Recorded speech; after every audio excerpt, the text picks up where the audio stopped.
Hey everyone, कैसे हो आप सब लोग। Good morning to all of you. I hope आप सभी लोग ठीक ही होंगे।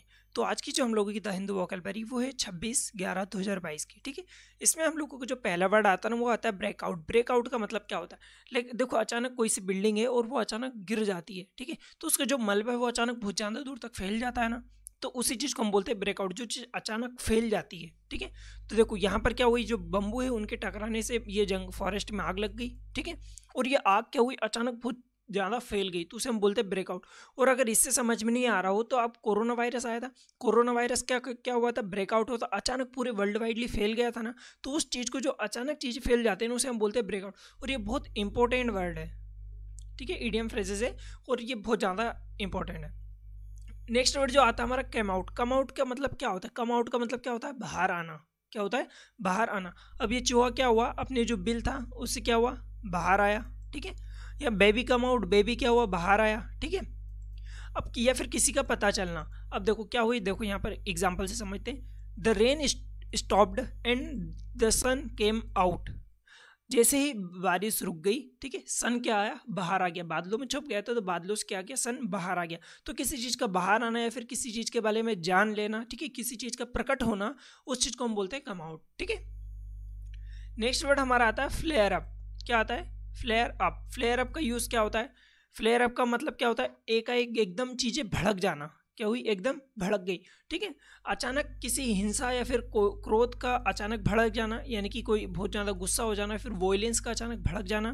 ठीक है, क्या हुई, वॉयलेंस का अचानक भड़क जाना, एकाएक भड़क उठना या फिर भड़क जाना। ठीक है, मतलब अचानक अगर कोई वॉयलेंस है और वो अचानक किसी गुस्से में, एकदम क्रोध में, हिंसा में बदल गया।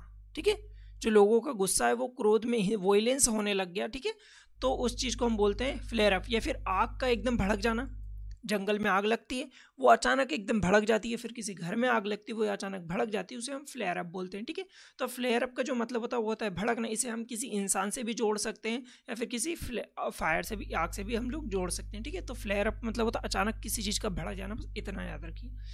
नेक्स्ट वर्ड आता है हमारा पास आउट। का मीन क्या होता है। अब लोग पूछते हैं कि यार पास आउट का मीन क्या, डेथ होता है। ठीक है, बट मैं आपको बता दूं कि जो डेथ होता है ना, डेथ पास अवे का मतलब डेथ होता है। ठीक है, जो लंबे टाइम के लिए मतलब मर गया। ठीक है, वो पास आउट का मतलब ये होता है कि कोई अनकॉन्शियस या फिर शॉर्ट टाइम, कोई बहुत शॉर्ट टाइम के लिए क्या हुआ, अनकॉन्शियस हो गया, मतलब क्या हो गया, बेहोश हो गया। ठीक है, क्यों, क्योंकि उसमें कुछ बुराइयां थी, मतलब इलनेस थी। मतलब बुराइयां का मतलब ये होता है यहाँ पर, इलनेस का मतलब ये है कि वो कुछ, मतलब उसमें कुछ प्रॉब्लम थी, कोई बीमारी से ग्रसित होगा। ठीक है, कोई चक्कर वक्कर आ रहे होंगे, टायर्डनेस था, कोई थका हुआ था।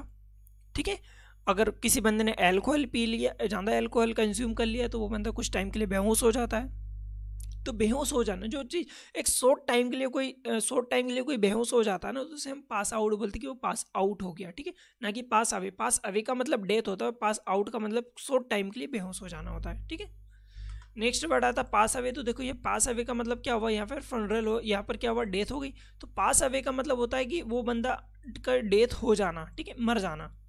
पास आउट का मतलब शॉर्ट टाइम के लिए हो जाना।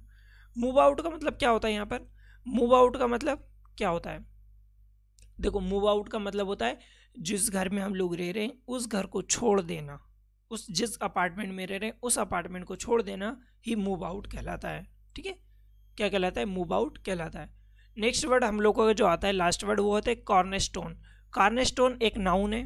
क्या है, कॉर्नरस्टोन एक नाउन है और इसका मतलब होता है आधारशिला। ठीक है, लाइक आप देखो कहीं किसी इस मंच पे गए और वहाँ पर आप स्पीच दे रहे हो, तो स्पीच का जो बेस है कि आप किस चीज़ पे स्पीच दे रहे हो, किस चीज़ का वो प्रोग्राम है, जो बेस होता है ना उसे हम कॉर्नरस्टोन बोलते हैं। अगर हम घर भी बना रहे हैं ना तो हम लोग स्टोन का नीचे बेस देते हैं, बेस देते हैं ना घर में, ताकि वो घर बहुत मजबूती से बने और लंबे टाइम तक चले। तो जो कॉर्नर स्टोन होता है उसका होता है आधारशिला। तो देखो कॉर्नर स्टोन, ठीक है, नाउन है ये, किसी बात का सर्वाधिक महत्वपूर्ण जिस पर वह आधारित है। सिनोनिम्स क्या हो जाएगा इसका, एसेंशियल, जो बहुत ज़्यादा जरूरी है।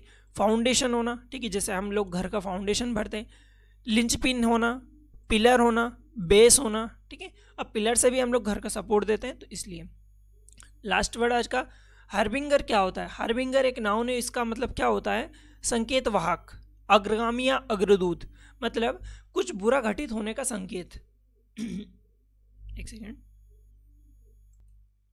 लाइक पहले के ऋषि मुनि क्या करते थे, लाइक आसमान को देख के, बादलों की घटाओं को देख कर बताते कि नहीं कुछ बुरा होने वाला है, तो उस चीज़ को बोलते हैं हम हार्बिंगर। कुछ बुरा घटित होने का जो संकेत होता है ना, उसे हम बोलते हैं हार्बिंगर, ठीक है, संकेत वाक। इसके जो सिनोनिम्स होते हैं ना, वो होते हैं फोरेनर, फोर रनर, ठीक है, हेरोल्ड, प्रिकर्सर, ठीक है, संकेत वाहक, अग्रदूत, अग्रगामी, जो कुछ बुरा घटित होने का संकेत जो दे देना, उसे हम बोलते हैं हार्बिंगर, ठीक है। Last word Catapult. कैटापल्ट एक नाउन है, कैटापल्ट, ठीक है, हम इसे कैटापल्ट ही बोलते हैं। कैटापल्ट क्या है, एक नाउन है, और इसका मतलब क्या होता है। अब आप लोगों ने देखा होगा बचपन में, कभी आपने गिलोल देखी होगी, इसको गिलोली बोलते हैं गांव की भाषा में। गिलोल देखी होगी जिसमें दो इस टाइप से स्टिक होती है और बीच में एक रबर होती है, जिससे हम किसी को मारने के लिए पत्थर फेंकते हैं, ठीक है। ये किस टाइप का होता है, ये वाई आकार का एक लकड़ी का छोटा टुकड़ा है, जिसके दो और रबड़ का एक टुकड़ा होता है, जिसका प्रयोग बच्चे पत्थर फेंकने के लिए करते हैं, जिसे गुलेल। तो गुलेल को हम लोग क्या बोलते हैं, कैटापल्ट बोलते हैं। आई होप आप लोगों को यहाँ तक की जो वोकैब है वो समझ में आई होगी। अगर कुछ इम्प्रूवमेंट करवाना है इस वोकैब में तो प्लीज़ कमेंट ज़रूर करिएगा, और अगर कुछ सीखने को मिला है तो लाइक शेयर सब्सक्राइब करना मत भूलिएगा। मिलते हैं अगली वीडियो में।